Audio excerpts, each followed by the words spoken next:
Nag-iiba ang laki at populasyon ng bawat lalawigan na may ilang matao samantalang mayroon din namang mga kokonti ang populasyon. Bawat lalawigan ay may kani-kanilang kultura, tradisyon at atraksyon.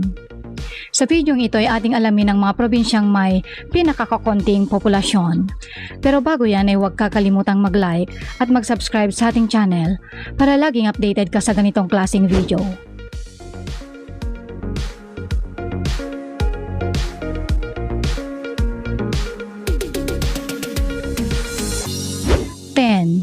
Ifugao.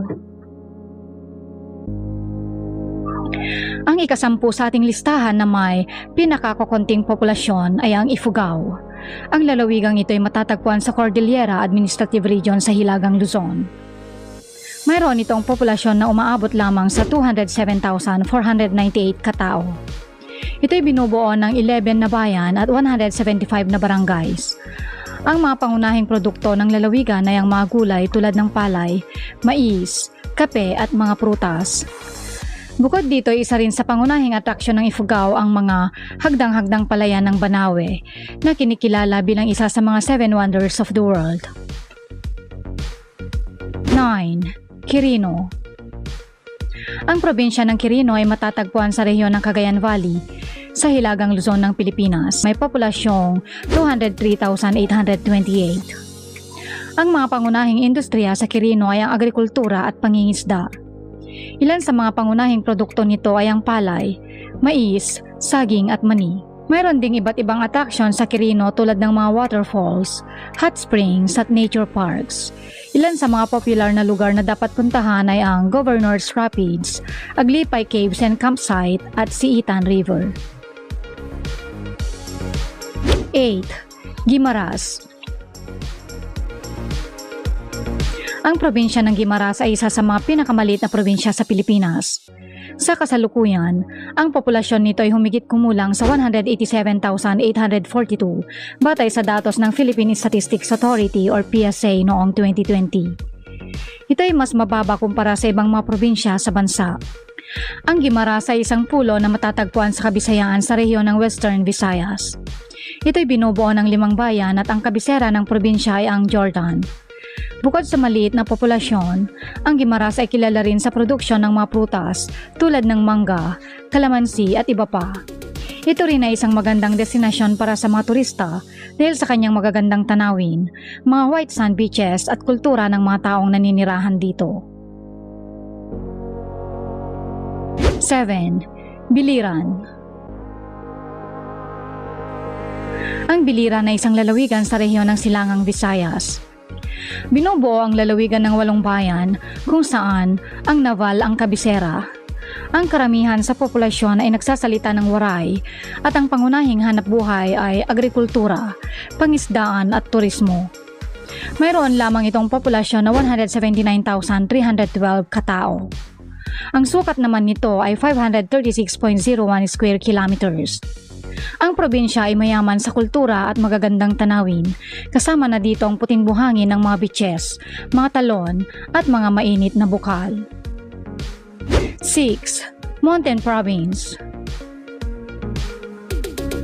Ang Mountain Province ay isang lalawigan na matatagpuan sa Cordillera Administrative Region.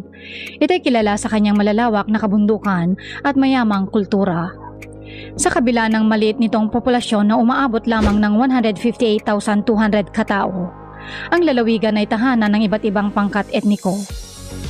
Ang ekonomiya ng Mountain Province ay batay sa pang-agrikultura kung saan ang palay, mais at mga gulay ang pangunahing pananim sa lalawigan. Ang pagpapalaki ng mga hayop at paggawa ng mga handicraft ay ang mahalagang papel sa lokal na ekonomiya. Ang turismo ay isa ring lumalaking industriya sa Mountain Province. 5. Dinagat Islands. Ang Dinagat Islands ay isang lalawigan sa Pilipinas na may populasyong 128,117 lamang. Kaya't ito ay isa sa mga pinakamaliit na populasyon sa bansa. Matatagpuan ito sa Hilagang Silangan na bahagi ng Mindanao at kilala sa kanyang magagandang mga beaches, malinaw na tubig at kamanghamanghang mga bato. Mayroon din itong ilang mga endemic na uri ng mga halaman at hayop, kaya ito ay isang sikat na destinasyon para sa mga nature lover at adventurers. 4. Apayao. Ang Apayao ay isang lalawigan na matatagpuan sa hilagang bahagi ng Pilipinas, particular sa Cordillera Administrative Region. Ito ay mayroong maliit na populasyon na 124,366 lamang. Ang lalawigan ay tahanan ng iba't ibang katutubong mamamayan tulad ng mga tribong Isnag, Kalinga at Tinggian. Pinangangalagaan ng mga grupong ito ang kanilang tradisyon at patuloy na nagpapamalas ng kanilang natatanging kultura. Isa sa mga kilalang atraksyon sa Apayao ay ang mga likas na ganda sa lalawigan tulad ng Maton Underground River, Dupag Rock Formation at Bayugao Falls. 3. Siquijor.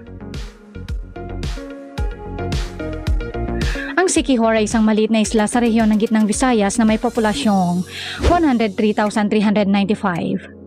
Ang Siquijor ay mayroong mga talon, mga kuweba at makasaysayang mga landmark tulad ng Lazi Convent.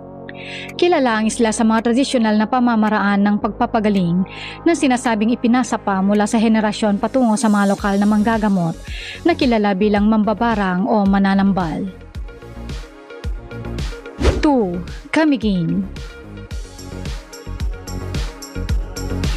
Ang Camiguin ay isa pang maliit na isla sa hilagang bahagi ng Mindanao at ito ay may populasyon na 92,808 lamang. Kahit maliit ay mayroon naman itong aktibong industriya ng turismo na malaki ang naitutulong sa ekonomiya ng isla. Maaaring mag-enjoy ang mga bisita sa iba't ibang aktibidad tulad ng hiking, snorkeling, diving o kaya naman ay mag-relax lamang sa mga magagandang beaches sa isla gaya ng White Island, Mantigue Island at Sunken Cemetery.